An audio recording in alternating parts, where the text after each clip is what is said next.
it's not any one person's job to figure out what somebody's life is going to look like. I mean, it really is about a team of people. And I used to always tell parents, it's not your job to know all of these resources. It's my job. I get paid for that. And I still struggle with it. But I ask for help from lots of people, and I help provide you with the seeds that you need and the support and coordination to make those things happen. But it's not your job to own that.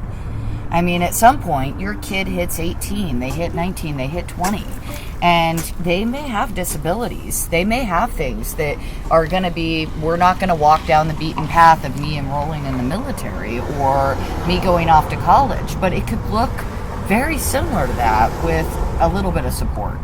And it's not anyone's job to retain all of the knowledge for how this is going to happen. That was Laura Knoppenberger, Director of Eastern Oregon Support Services Brokerage. This is Josh. And this is Nicole, and you're listening to the Oregon Transition Podcast. Brought to you by the TTAN, the Transition Technical Assistance Network, and professionals across the state. We've got you covered from Portland to Ontario, from Hood River to Klamath Falls, from Seaside to Burns, and everywhere in between. Hey there, pod people. Welcome back to Episode 3. Today's episode is all about the TTAN, which is the Transition Technical Assistance Network. Hey, Josh, who's in the TTAN? Nicole, we are. Oh, right. We are in the TTAN. We're part of an amazing group across Oregon from all different agencies. So the TTAN is made up of acronym alert, Tnfs, Preets coordinators, YTP, technical assistance providers, ODDS, regional employment specialists, and VRIDD counselors. Wow, Josh, that's a lot of acronyms. It is. My head's beginning to spin. We don't want you to see your head spinning. Don't worry. We're going to go through each acronym and their role. That's right. That's what this podcast is all about today, the TTAN and who's a part of it. So let's begin by talking about why the TTAN started. It was developed in 2014, and it was a deliverable out of the governor's executive order, which was 1304 at the time. That's now 1501. That was Heather Lindsay, Secondary Transition Liaison to the Oregon Department of Education. I had a chance to interview her and Chris Rita, who is the TNF for Clackamas, Wasco, Hood River, Sherman, and Gillum, about the TTAN. The development of the Technical Assistance Network was to provide more regional support for our local school districts, for our agency providers, so that could be vocational rehabilitation, developmental disabilities, even our employment providers, but then also to provide support, training, and technical assistance for our family advocacy programs, and even students and families. Well, it's kind of that whole piece of it being boots on the ground. So each of us live in our region. So as we were hired, we already knew a lot of the people working in transition services, whether it be agency-based or school-based in our regions. And so we're able to, sometimes I feel like we swoop in and provide support that is really specific to what people need. And every region has a different need and a different way of asking for what they need. The Transition Technical Assistance Network has only been in existence for a few years. We're going to check in on why it started. And as you might remember in our first episode, Michael Salator actually brought some of that information up. I would say the Lane v. Brown suit really changed the climate in the state of Oregon to better position districts to have clear outcomes as our focus. So, Josh, can you talk a little more about Lane versus Brown? Lane versus Brown was a class action lawsuit filed in 2012. This lawsuit was filed because individuals experiencing intellectual and developmental disabilities were being placed in sheltered workshops making less than minimum wage. Lane versus Brown changed the way we think about transition. As a result of the lawsuits, individuals experiencing intellectual and developmental disabilities must receive employment in competitive, integrated settings. In other words, anyone who wants to work can work with the right supports. State agencies must provide vocational services that lead to competitive, integrated employment. That's right, Josh, and that's kind of why the TTAN started. It's how state agencies are getting in there and doing the work to make sure that these individuals have competitive integrated employment. Let's hear from Keith Ozels, who's the Interim Director of Vocational Rehabilitation. I think that we have seen a greater awareness, and that goes both with the students we're working with. It's something that's empowering them to think about the opportunities for competitive integrated employment that they have in their future, but it's also helping our schools and our VR agencies, our community providers, to collaborate and to work better together. I think that there's some laws that have come around that have motivated that. There's the Workforce Innovation and Opportunity Act. There's also, we've had a couple of things like an executive order or a settlement agreement that have come out of this. But really, what's happening now is that the people are doing this. It's really about the teachers, the VR counselors, the families, the students that are making this happen. So I have seen a lot of change. So Keith just said a term, and you've actually said the term. I've said the term. You're going to hear it a lot more throughout this podcast today. It's competitive integrated employment. Josh, can you tell our listeners what does that mean? That just means you're working a job just like anyone else, and you're making at least minimum wage because you're worth it. I love that. Right, and so to help someone get that job, that's where the TTAN comes in. And we're starting at even a younger age than previously in Oregon history. We're getting in there with high schoolers and saying, what do you want to do? And how do we make this happen? Yeah, you got to plant that seed while they're young. Let's hear with some members of the TTAN. And the first people we're going to talk about are the Transition Network Facilitators, otherwise known as Tnfs. And Josh, that is what you do, but we're actually going to hear from some of your coworkers. That's right. Hi, my name's Darcy Shivers. I am the TNF, or Transition Network Facilitator, for Region 4, and I cover Douglas, Coos, and Curry counties. And my name is Cindy Cameron, and I am the TNF, the Transition Network Facilitator for Region 5, which covers Jackson, Josephine, and Klamath counties in Oregon. Friend of the pod, Joy Ward, sat down with Cindy and Darcy to talk to them more about what TNFs do. What is a TNF? So as a Transition Network Facilitator, we provide support such as curriculum for schools to review. We provide local resources. We support agency connections, collaboration with partner agencies. We share best practices and provide professional development, all based on the needs of the regions we serve. We also provide a lot of technical assistance to teams or individuals who are supporting those that have maybe barriers to employment, independent living, and then accessing post-secondary education or training. How many TNFs are there? There are currently 8 TNFs around the state of Oregon, and we all cover a variety of different counties in our region. So to find the Transition Network Facilitator in your area, you can go to our TTAN, our TTAN website, which is triwou.org,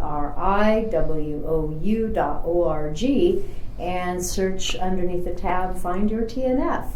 It will show you a map of Oregon, and you can choose the county or area that you're in, and it will connect you with our local TNF. What is the best part of being a TNF?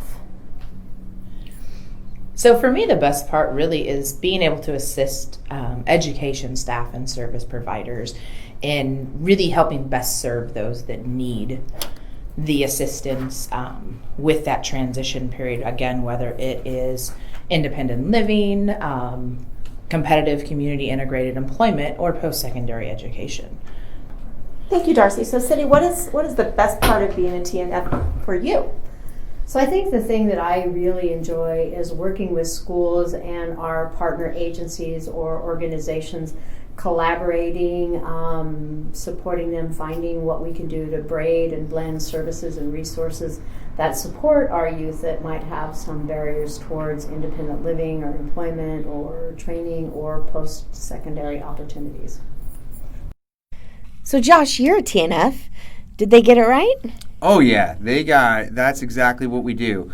curriculum support, IEP guidance, a lot of connecting schools with providers. So, Josh, what have you done in your region? My counties are Lynn, Benton, Lincoln, and Lane counties. I've helped organize a few transition family information nights where families come and meet providers. I've given IEP presentations on how to best practice in running the transition page of the IEP. We're about to have a really big regional job club at Lynn Benton Community College, where schools from Lynn County, Benton County, and Lincoln County are coming to learn about available jobs. So, Josh, to me it sounds like TNFs are really the people out there that are supporting the education of the educators about different services that are available and about different ways to really support their students in getting competitive integrated employment. Absolutely. As a former teacher, hearing about what was going on in other regions from the TNF that I worked with was extraordinarily helpful and helped me plan my classroom. So, Nicole, you also have a role in the TTAN. I do, Josh. What is your role? So I am a PREETS coordinator, which is Pre-Employment Transition Service Coordinator. And I interviewed one of my favorite people, Tony DePeel, who also is a PREETS coordinator, and she works in the Portland metro area. Hi, my name is Tony DePeel, and I work for Vocational Rehabilitation, and the position that I hold is Pre-Employment Transition Service Coordinator. Great. And what does the Pre-Employment Transition Service Coordinator do, Tony? Pre-Employment Transition Service Coordinators, or PREETS coordinators, is what we call ourselves. It's easier. I assist students and also teachers in schools with pre-employment transition services, and there's 5 key areas that we work under. One is work-based learning, self-advocacy is the second one, job exploration and counseling, workplace readiness, and there's always the 5th one, post-secondary education and transition services. So we work and assist students in looking at all those different areas if they want assistance in them. It's a service that is a request, and we go out and we can meet with students and take a look at what their transition plan is and what their goals are in those different areas, and offer services. Could be anything from setting up a job shadow to working on self-advocacy and disclosure statements. So, Nicole, did Tony get it right? Of course she got it right, Josh. Tony was really great at talking about the services that we cover and mentioning that we really go in, do the one-on-one services with students, and that it is a request-only service. So we really need people out there. If you think a student needs a PREET, reach out and let us know that you need some help. How many PREETS coordinators are there throughout the state? There are 3 main PREETS coordinators right now, and we also have 3 support coordinators that are PREETS TNF support personnel. All 6 of us, we cover the entire state. Oregon's a big state. Is there anyone else that is also delivering PREETS? Yeah, Josh, that's a great question. YTP, which is a youth transition program, one of their main focuses is delivering PREETS to schools that they serve. And Tony talks about those lines in this next bit.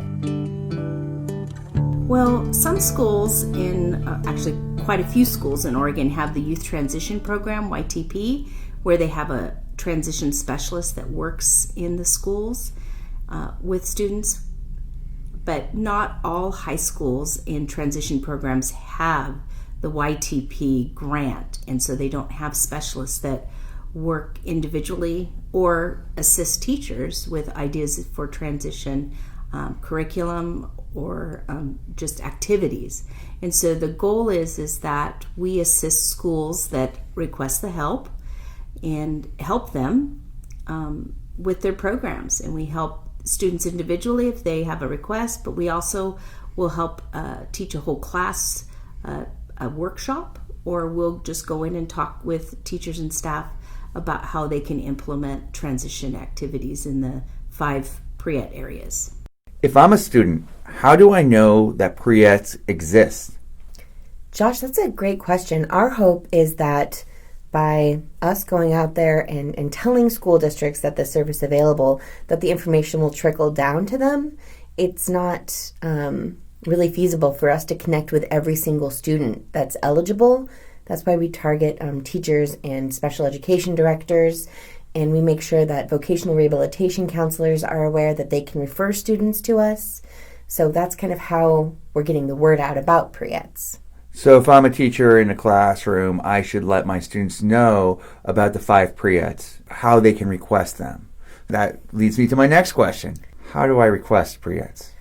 Right. So if you're a teacher and you think that your student or your classroom or your program might benefit from Preets, there's a few steps to go through. The first thing I would want to say that I always say is that understanding what Preets are and what services we provide, it's more of a buffet and less of a menu. So we'll come in and we'll talk to you about what really works for your school and your student, and we're not going to force anything upon you service-wise. We want to make sure that it's a right fit. To request those services, you can contact us directly at pre.ets, so pre.ets, at dhsoha.state.or.us. And that's how you request. Perfect. And we said before that the Youth Transition Program Specialist is also there to deliver Preets. Right, Josh. And the Youth Transition Program Specialists are actually part of the TTAN. Specifically, they're technical assistance providers. We're not going to be talking about them that much this episode because we'll have a whole episode coming up soon that's dedicated to YTP. Brad Collins. I'm with the Office of Developmental Disabilities Services as a regional employment specialist working for DHS. So Josh, that's Brad Collins, who is another member of the TTAN. He works for the Office of Developmental Disability Services. And he's in your neck of the woods, right? That's correct. We sit in a lot of Employment First meetings together. And friend of the pod, CJ Webb, interviewed Brad about his role. What is your region? Where do you work? What is kind of your area? The area that I cover is from down in Eugene, so Lane County, up to Salem and Marion County and everything in between. And so that includes Lynn and Benton County. There's 6 of us across the state that provide supports and everything, doing the same job that I'm doing. What specifically do you do? As with any of us, capturing what we do for work is rather hard. So I'll try and give a nutshell synopsis of what we do in our jobs. And so as regional employment specialists for the Office of Developmental Disability Services, which to shorten it, referred to as ODDS, it's really a position for technical assistance around employment services, but really what we do is partnerships between the case management entities, which are the brokerages and community developmental disability programs, so like the county DD programs, vocational rehabilitation, provider agencies that are doing employment services. Really do a lot of partnerships with the transition network facilitators, which have a lot of connections with the schools and everything. And so it's really trying to pull together the local areas that we're working in and say, how are we going to pull off all these employment services? Because between Department of Education, schools, developmental disability services, vocational rehabilitation, we're all on the same page of getting employment services to individuals that experience disabilities and specifically individuals that experience an intellectual or developmental disability. You work with anyone that wants to go towards employment, so not just adults, but also students, correct? Right. And like I'd mentioned, it's specifically focused on individuals that experience an intellectual developmental disability and, getting services related to employment to help them get a job out in the community that they want. And so a lot of times when it comes to partnering up with schools, it's not necessarily directly with the students that I'd get to interact with. It's more with the transition specialists or special education teachers.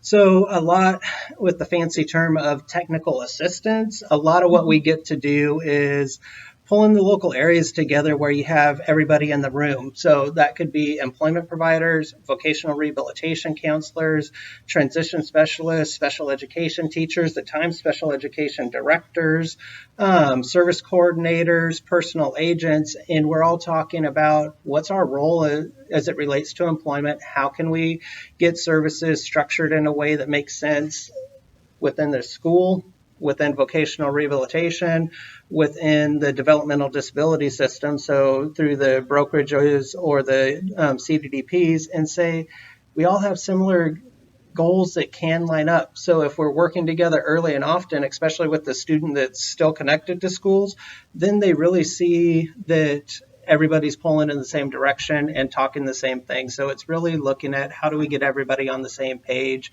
And what we're finding is if we're not talking, if we're not getting together regularly as a person's employment team, and this is where it goes down to the individual student levels of getting their individual employment teams to pull together, then maybe we're not being as effective as what we could be. Having that team is really critical and to figuring things out. So if, let's say, a student really wanted to do this, how would they get that started? I think making the teacher aware, special education teacher, transition specialist, but a lot of times the schools are doing this work with the student, whether it be work experiences out in the community, working on skills within their academic program. And so then a lot of times it's the teacher inviting the service coordinator or personal agent and vocational rehabilitation counselor to an IEP meeting to explain what the services are that they can offer as it relates to employment. But again, starting early, even,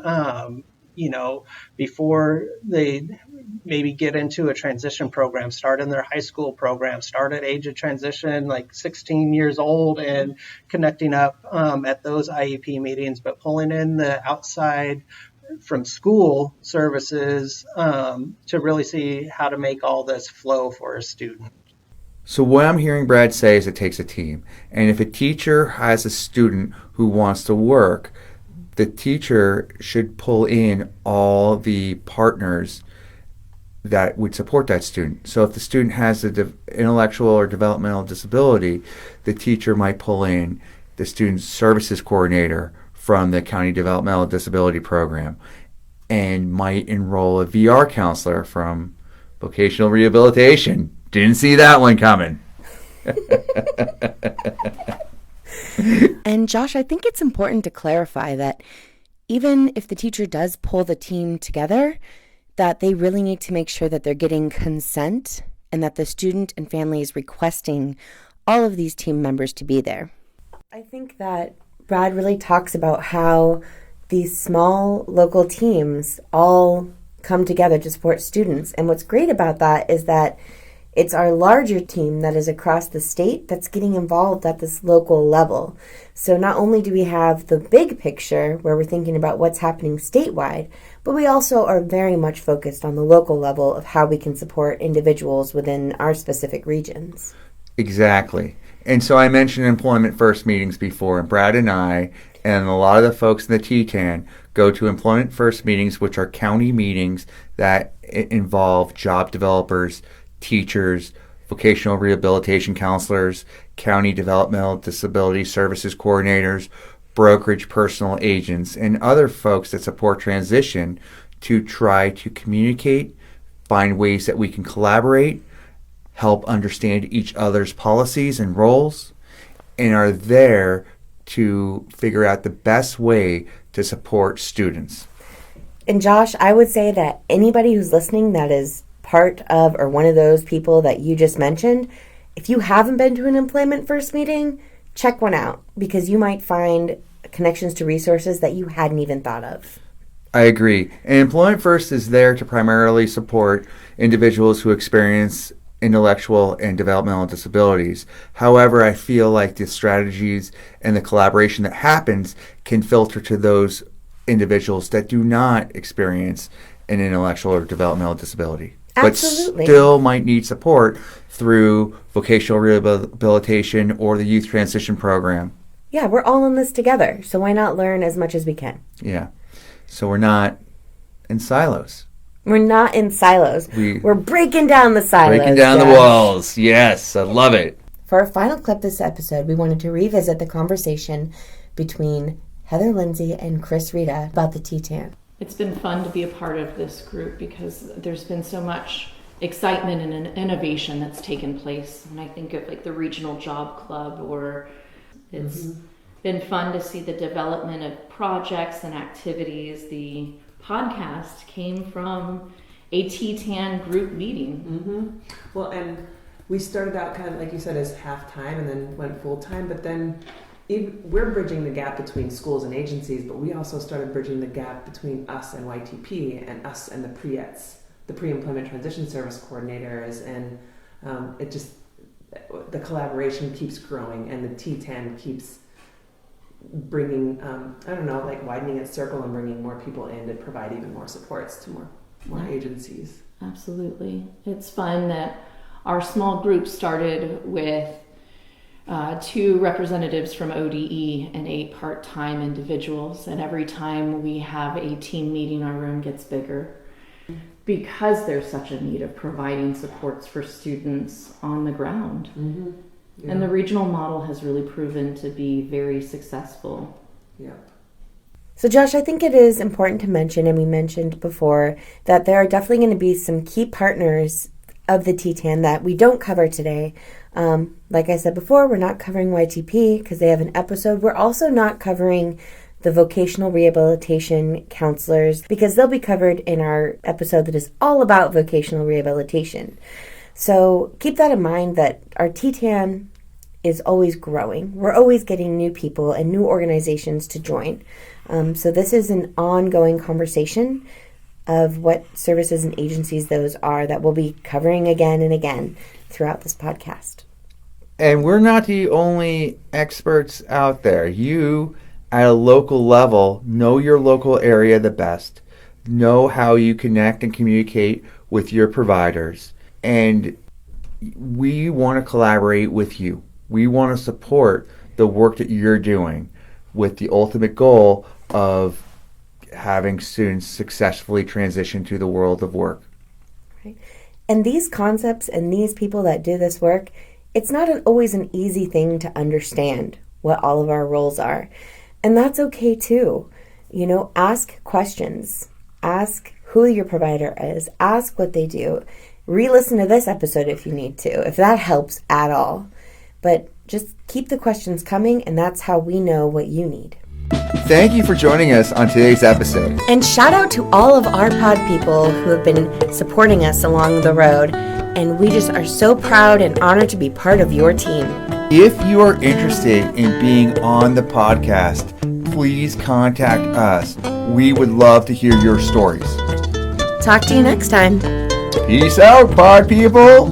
The Oregon Transition Podcast is brought to you by TTAN, the Transition Technical Assistance Network, including partners with Oregon Department of Education and Vocational Rehabilitation. All views and opinions expressed on this podcast belong to the individuals and do not necessarily reflect our sponsoring agencies. The Oregon Transition Podcast was produced by Nicole Purdue, Josh Barber, Nicole Garcia, Peter Fitzgerald, and the Podfather, Lon Thornburg, with additional interviews provided by the TTAN Network. This week's music provided by Boone Richter, transition student out of Brownsville, Oregon. For questions and comments, or just to connect with us, email OregonTransitionPodcast@gmail.com. And for latest OTP updates, like us on Facebook at Oregon Transition Podcast. Please contact us for transition questions, episodes ideas, and music submissions.